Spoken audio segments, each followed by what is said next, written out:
Hey there, book lovers. I'm Haley. And I'm McCayleigh. Welcome to Two Chicks and a Plot Twist, The official podcast for the Facebook group, All Things Book Related. We're two besties who are here to share our love for unforgettable characters, unpredictable storylines, and the books we just can't put down. From our all-time favorites to the latest releases, we're bringing you deep dives, hot takes, and maybe a little friendly disagreement. So grab your favorite read and let's get ready for some bookish fun.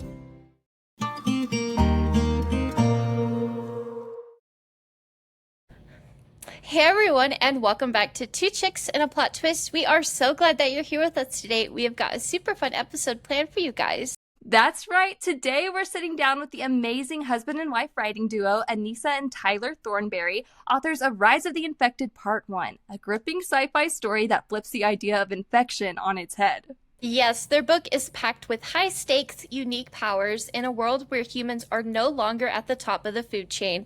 And we have so many questions about the inspiration behind the story and what it's like to co-write a book with your spouse. Let's dive into the minds behind Rise of the Infected. So say hi, guys. Go ahead and introduce yourselves. Hi, I'm Tyler Thornberry. Hi, I'm Anyssia. Yay! It's so great to have you guys here. So is there anything you want to tell us about your book before we dive in? I would say that the closest thing that we can say that this story is like is X-Men meets Mad Max. Definitely no zombies in this story. I'm sure you guys have read it and you know that. A lot of people hear infected and the first thing that their mind goes to is zombies.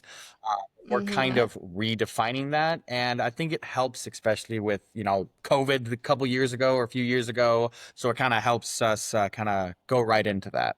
Before I get into the book, I will go ahead and read the description so our listeners have a good idea of what is happening. So, in a world where a new virus grants infected individuals extraordinary abilities, humanity becomes vulnerable, viewed as weak and expendable.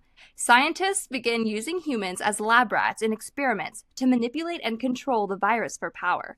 But everything changes when a freak accident releases 2 of the infected. Now free, they plan to seize control, and they're not interested in sharing their newfound freedom. So that was very enticing. Yeah. I am so excited. Okay, guys, and we have a couple of questions for you, and first one being a little bit about the book. So, Rise of the Infected, it has a really unique premise. Where did the idea even come from? How did it start? Give me everything. So this idea started about 15 years ago, actually, in my creative writing class when I was a senior.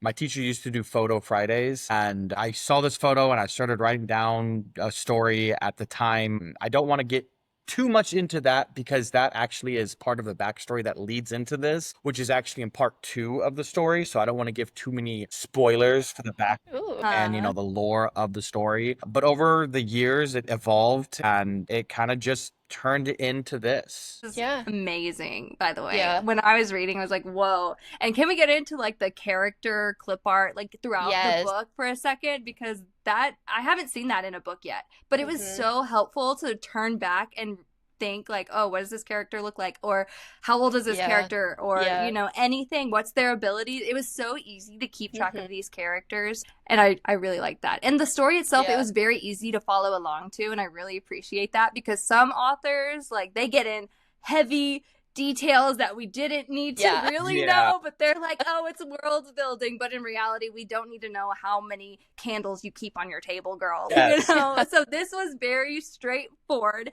to the point. It told me everything I needed to know and it kept the story moving at a good pace. It was the perfect pace, so I really appreciated that. It was no lull in the story at all.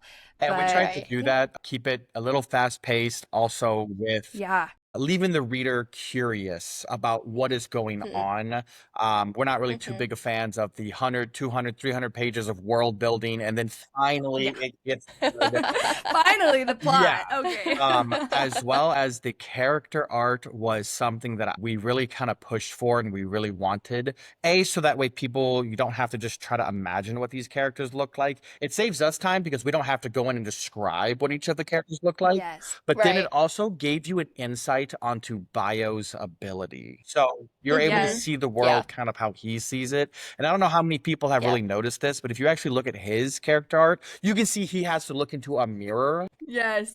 We were just talking about that. I was like, Haley, this is so clever. He's looking into a mirror and this is what he sees. So that was so clever and smart. Whoever came up with that, you're a genius. That is we also, if you look at Hope's, hers is also a little bit different, and that is within the book why and everything. Something that I found really interesting in this was your approach to building a world where infection led to power instead of destruction, which is something that you primarily see in sci-fi books. So how did you guys kind of approach that idea? You want to handle this one, or? I mean, we wanted to put a heavy focus on, and you see that throughout the book, of their humanity and how they're just people just trying to have a life and figure out, you know, their friends, who they are themselves. And so realistically, I mean, of course, their abilities help shape their personalities. And some of them, which you'll see later on, don't have that, you know, I actually want to help mentality. Yeah. Right. So yeah, no, it was really fun going this route. I mean, it still has that feel, like I said, it's kind of like X-Men meets Mad Max type ordeal. So not to say that there isn't destruction going on in the world, because obviously with something like this, people are going to fight back and they're going to have to learn how to use their abilities so that way they can stay alive. And it was really fun figuring out different ways for them to learn their abilities, especially as we go into part 2 of this story. And it's not always just winning by overpowering and by fighting, you know, sometimes they have to think their way out of it, which is really, really fun, you know, delving into the mindset of the characters, how they think and how they're going to problem solve. That's such a good way to like go at it. I really like that. So, I mean, as writers, we have our favorite scenes to write and we have the more difficult ones.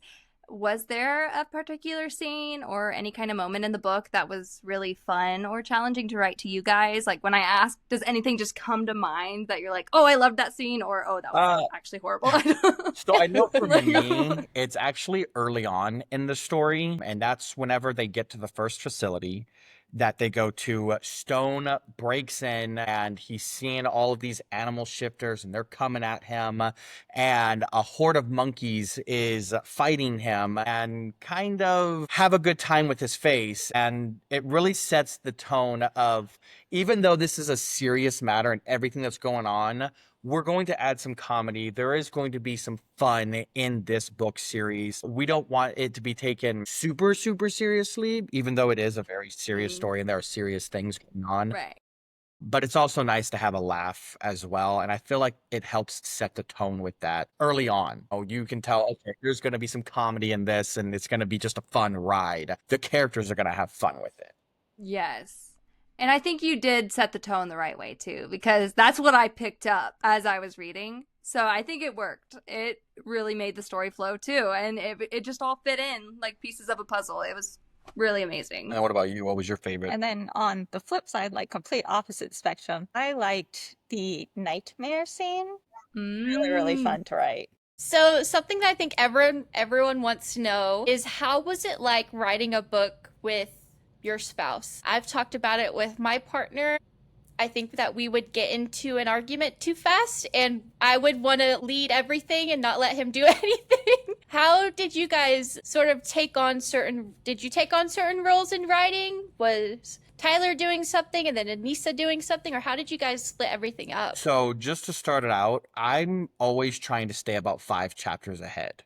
I'm the first draft and she's the final draft. Everything you see at the end of the book, that's a good way to split it up. It's in her words. When it comes down to it, I have absolutely no shame in saying my English and my writing is nowhere near on par with Anyssa's. She's so good that our editor was like, just add more. Like, he really wasn't changing much, if anything. He was like, I just add more detail here, add more details here. But when it comes to writing with a spouse, you really have to be passionate about it, both of you, with this story. Like I said, I've been thinking of this story for 15 years. And for the first 5 years of it, I wasn't with Anyssia. I had other girlfriends I talked to about this story. They really didn't seem like they cared all that much about it. But then Anyssia heard it and became obsessed. She absolutely... It was meant to be. Oh my gosh. But we talk about the story every single day. We're the biggest fans of this story. And, you know, we don't write a story just because we're like, oh, let's just write a book and whatever. No, we're super passionate about this story.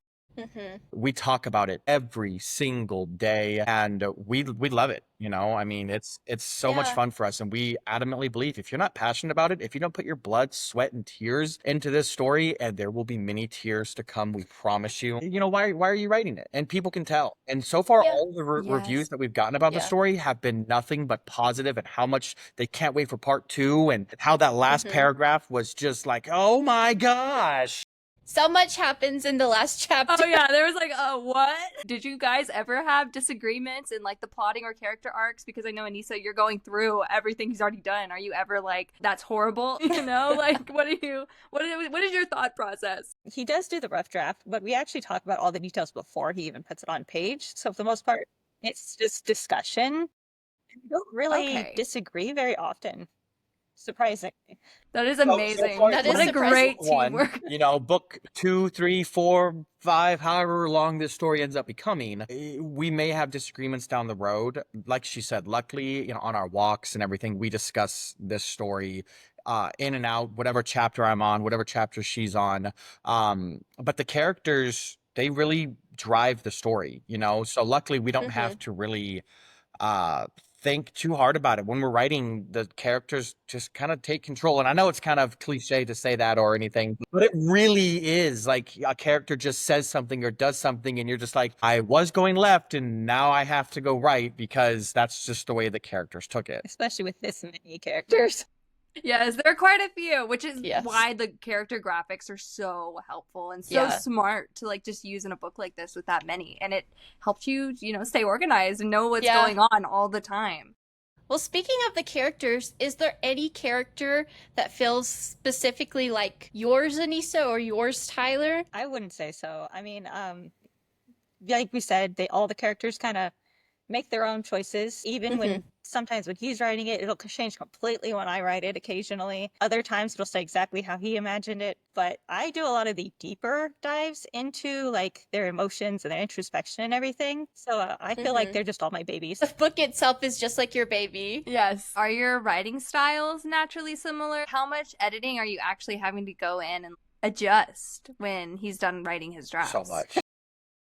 So much? I wouldn't say I'm a terrible writer, but she adds a lot. I mean, I tend to double chapter lengths after he's done with it. So if all of a sudden I get out 5, 6, 7,000 words, by the time she's done with it, it's anywhere between 10 to 20,000 words, because she just adds so much more detail. Yeah. Wow. But and that's why whenever you're reading it, if it sounds kind of like one person wrote this, it's because she completely rewrites it and puts it into her words. Yeah. Well, it's great. It's a great read, so it still worked. However the process is happening, keep it up because it's working. We intend to. For any story that we write, and we have more than just Rise of the Infected that we want to write. So we plan on doing that for every story that we write. That's so exciting. That's so cool. Oh my gosh. I need to tell my boyfriend to take some pointers. Yes. Like, go back and listen to this episode. Whoever is the better writer, I would say, let one of them do the rough draft, get ahead, and then whoever's like the editor, like she is, it's got to be the final say. And for someone like for me, this was my baby for so long. Being able to share it with her and then just let her improve it so much. There are character arcs that completely changed once she got her hands on this story. And it's only been for the better, I'd say. And you just have to be okay with compromise and with just being like, look, this is just how it's gonna have to be with the story. Was it hard to give her sort of the reins at first, since this was your book baby for so long? No, and the reason I'd say that is because she is just such a damn good writer. I don't want to be tooting her own horn or anything like that, but she is so damn good at it that it made it really easy. The hard part at first was whenever she had an idea for something and she was like, oh, let's do this. And I'm like, well, hold on. You don't understand how that's going to affect the future of this. And then she's like, oh, okay. But now that we've gotten past the initial kind of first part of the intro of the story, since Rise of the Infected is kind of like the tutorial stages of it, of our book, she's now all of a sudden able to have more input and make bigger decisions that go, okay, I now know the whole story, how it's going to end, what's the middle part, what's the beginning, and everything like that. Yeah, we have the whole series planned. We have the whole series planned. Yeah. Very, very end. Every character that comes into the story that may exit the story for one reason or another. So she hates it. Wow. How many books do you guys have planned out? Since you've got everything sort of outlined, how far is this series going For the to go? Infected series? Mhm. So we're not sure how much we want to spoil that, because if we say Okay. that, It's a secret. some people, they may want to wait. They may all of a sudden be like, oh, okay, well, in that case, whatever. Let me wait 5 years when And then all of a sudden, if you know the ending's coming up, because you're like, oh, hey, look, there's supposed to be 6 books in the story. I know the ending is now. Versus if you have, you're just like, oh, it's going, it's over. What do you mean it's over? So rather than knowing that the ending is coming. But once the ending is coming, you'll absolutely know the ending is coming. And 6 was arbitrary. 6 was arbitrary. Probably most likely more than that. So you kind of touched on this a little bit, but what specific advice would you give to other couples who want to write a book together? You definitely have to be willing to communicate and compromise, because there's a lot that goes into that. Absolutely. Right. Man. See, I don't think I could compromise. That's my I just feel like I'm too headstrong, and my partner would want to do something. I'd be like, no, I don't like that. That has I'm a That's one-man just me. show. So. Yeah. One of the good things that it is for this story, though, is she constantly asks why. So I'll be talking and she's like, why?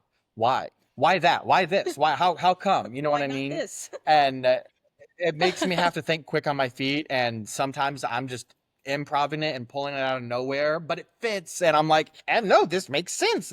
It's that. This is how we're going. Yeah. Sometimes she'll record me for an hour or two that we're talking about this story, just so that way if I pass or if we forget or anything like that, she's like, nope, I still have it. And it definitely does help out to be able to compromise and talk a lot about this story, especially with a story that's going to be such an epic journey and as long as this one. This isn't just some one-off story that 100,000 pages and then it's done, or 80,000 pages. Right. This is something that is going to be around for probably another decade. So Right, yeah. So let's talk about everyone's powers for a second. A little hypothetical for you two. So if you could give one of the book's powers to each other in real life, what would you give each other? I would give her Hope's powers.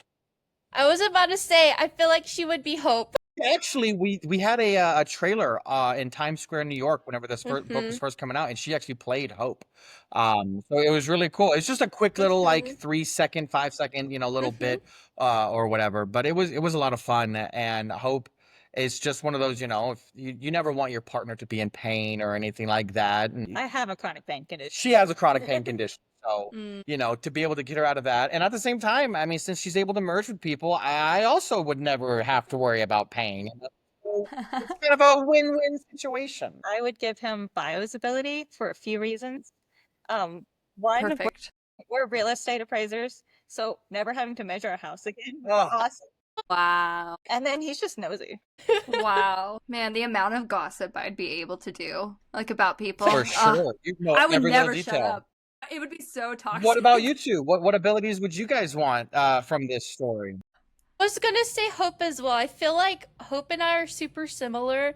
I was talking to Anyssia a couple days ago maybe, and she asked me who's your favorite character. I think that Hope and we kind of feel one and the same. She's very much the sort of motherly leader of the group, I would say, and she tries to take care of everyone as best as she can, and I feel like that's me to a T. Yeah.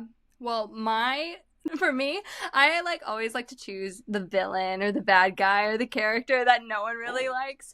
But in this case, I really liked Sandy, and I loved her power, like the night, the dreaming, the sand, like everything. I want her power. Like that's the power I want. I mean, This would be a lot of fun. Hers would be a lot of fun. Yeah. Like, I don't know, questionable character in terms of she's a kid because she's and she's so bratty, just giving the bratty vibe. She's a kid, but you find out a lot more about her a little bit later within the story and what's.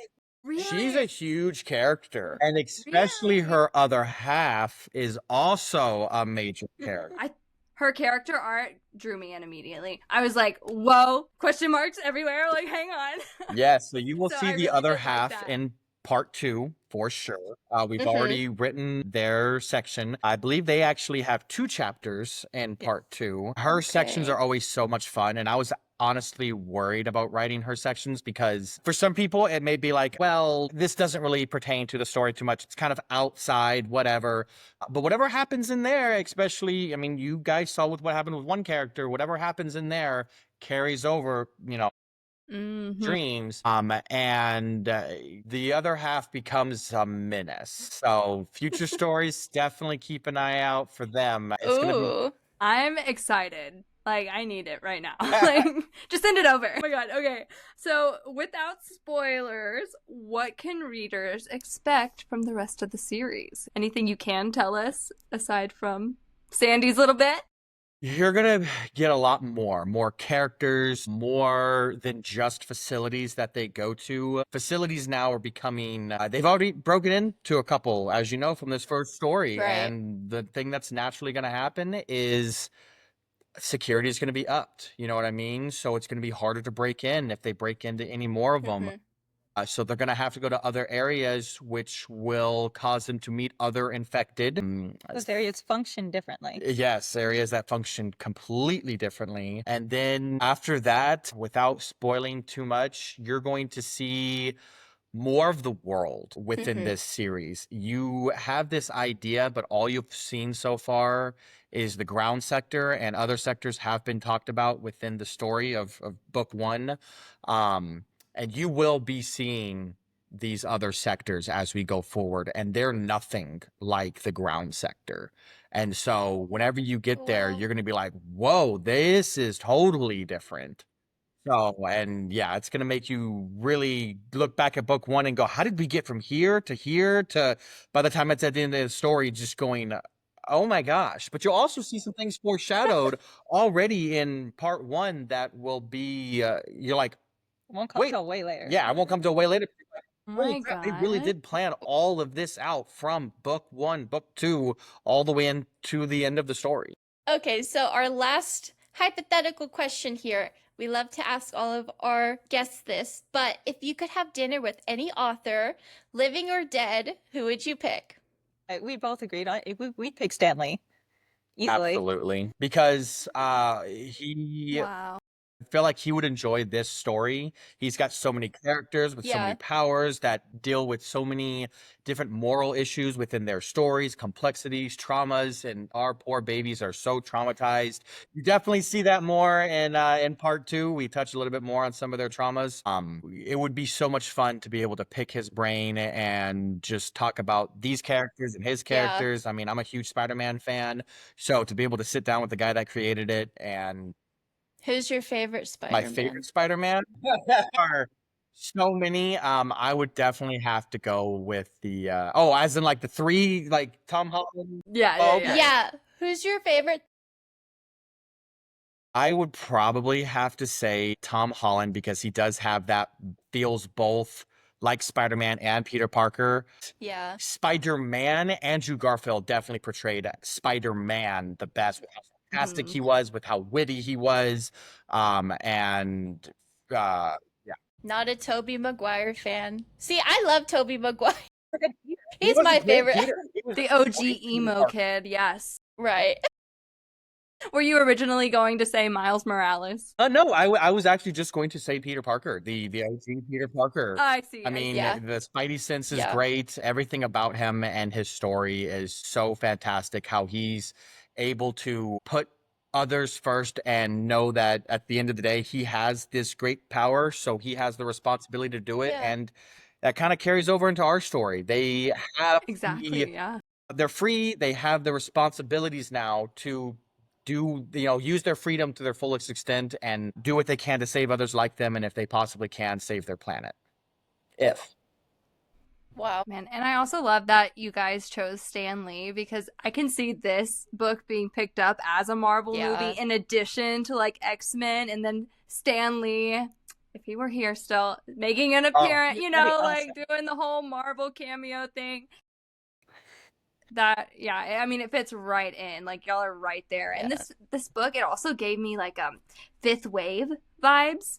Had the characters kind of, like, yeah, if they got the powers, because I don't think in Fifth Wave they did get powers. They were just being like taken over. But it's like a combo, because the aliens are coming and taking over. And had they not defeated the aliens in that movie, spoiler alert, I feel like they would have definitely turned in to this book. Like, I think I hadn't thought about that, but that's a really good comparison. That is a good comparison. I like that. But this book was absolutely amazing. I enjoyed it. I know Haley enjoyed it. Is there anything else you'd like to share with our listeners? Anything you got to say? I mean, we know part 2 is going to be released later this year. Should be out within the next 6 months. Yay! I only have like a chapter or 2 left that I have to write. It's going to be about twice as long. So if you really liked this story, I think she's on chapter 8 or 9 right now. And it's already 100,000 words, which is what book 1 was ish. And so she still has, we're doing 15 chapters for a very good reason. Yes. Pay attention to the chapter titles if you have not.